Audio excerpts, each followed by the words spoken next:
na nga mga kagwaba, ito na yung pinakahihintay nating araw. Mga anak na ang ating mini bull, si Maxine. So ito na, andito tayo sa clinic ni Doc Michael at ibababa na natin siya. Kasi 59 days siya ngayon, sako 6 days siya bukas. Eh syempre natatakot na si Mrs. Guava, tingnan nyo, napakalaki ng tiyan niya oh. Oh, diba?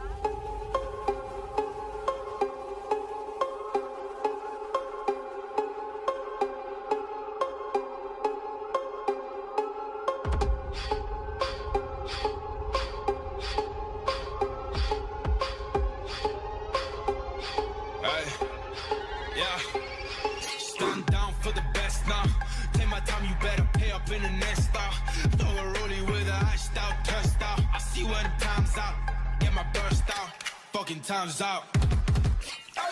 Oh yeah, now you over me. Got no kids, got me daddy of the day. I be rich, ain't no money, that's the thing. Got no queen, but I'm killing like a king. Ay.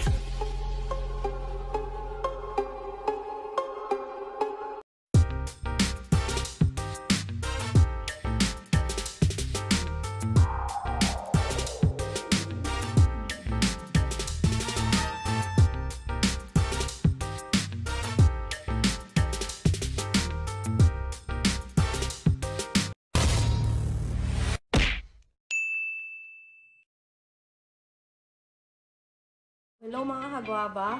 So today, 4:54 AM na. May 10 po. So, before anything else, sa lahat po ng hindi pa nakakapag-subscribe sa aming YouTube channel, Bayabas Kennel TV, ano pa hinintay nyo, mag-subscribe na kayo. At sa lahat ng hindi pa nakaka-follow sa aming Facebook page, Bayabas Kennel, follow na. Diba? So, as you can see kanina, hinatid namin si Maxine doon nga kila Doc Michael. Tapos, akala namin, mamayang umaga or mamayang hapon pa siya manganganak. So, wala kaming tulog ni Mr. Guava. At, nag-PM si Doc Mike sa akin ng 3:50 AM. Ayan, nakikita niyo yung PM, yan si Maxine yan. So, meron ng blood at pumutok na yung kanyang panubigan.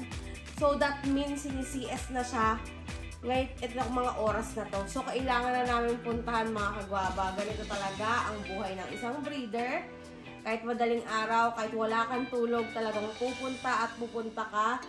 Ay nako, talagang isa-sacrifice mo yung pagtulog mo. Lagi kang puyat. Kahit wala kang tulog, tatakbo ka talaga kahit antok ka na. Ayun. So, yun nga pala. Thank you, Lord. Kasi may bago na naman kaming babies. So, ayan lang nga mga kagwaba. Inumaga na tayo. Tignan nyo anong oras tayo umalis sa control. Ayan, mag-aalas 6 na po mga kagwaba. So, nandito na tayo sa clinic ni Doc Mike. At pupuntahan na natin yung mga puppies ni Maxine at ni Malupito. Tara!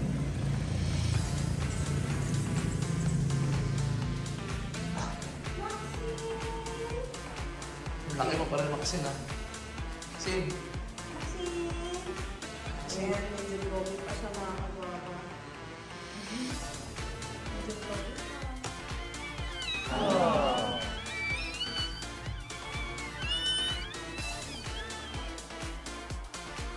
Pogi ng doktor namin yan, no? Early morning yan, no? Natulog ka na, Doc? Gusto ko sanang kunan tong tabi ko, kasi nakabuwaghag, eh. Ilan ba yan? 13? Grabe, nagigiyakan. Takot na ako sa aso ko. Kala ko pa ako mahihimatay. Eh? Oo, kasi pwede siyang mag-praise lang siya sa sobrang Walang yakapito. Pinamana mo lahat ng buntot.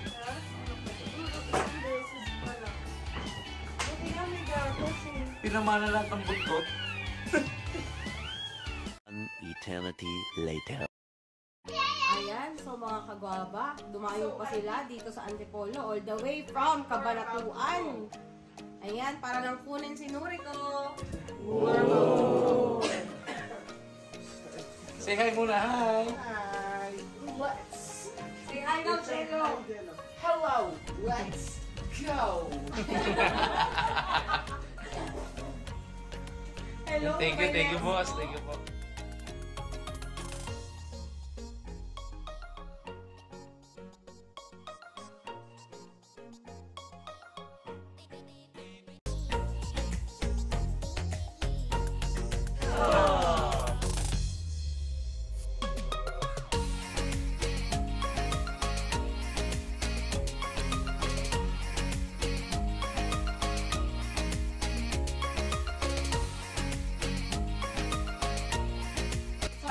mga kagwaba. Siyempre, yung last na copy natin from Mighty Kid and Storm na i-release natin ay release date na ngayon. So, ito na nga. From Lipa, Batangas pa sila. At ito na sila ngayon, kinuha ng kanilang pack. Ito si Bago eh. Oh. Isa lang ito si Bago. Thank you, ma'am. Thank you, boss. O, kaway na, may kita kayo sa vlog. Shoutout. Shoutout sa, ano to? Green Warrior. Warrior. Ikaw ate, mga classmate. Ano? Wala. Shoutout sa Yakult. Ano? Okay, ma'am. Shoutout po. Shoutout po sa aking pamilya po. Ay, gwapo ka mang gulo dyan. Kaya hindi po. Thank you. Thank you po.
I've had enough of your shit, I'm about to rage. Get my burst out like I'm in a game. Another 3 shots, take you to a place. Stop around. Two rounds, AK in my gown. Pull it out like somebody calling me now. Who this? Picking up my phone. Roll with me, I put your body on the ground. Oh, babe, you don't need a thing. Oh no, dirt up on your face. Better wipe it off, you look like I just straight side.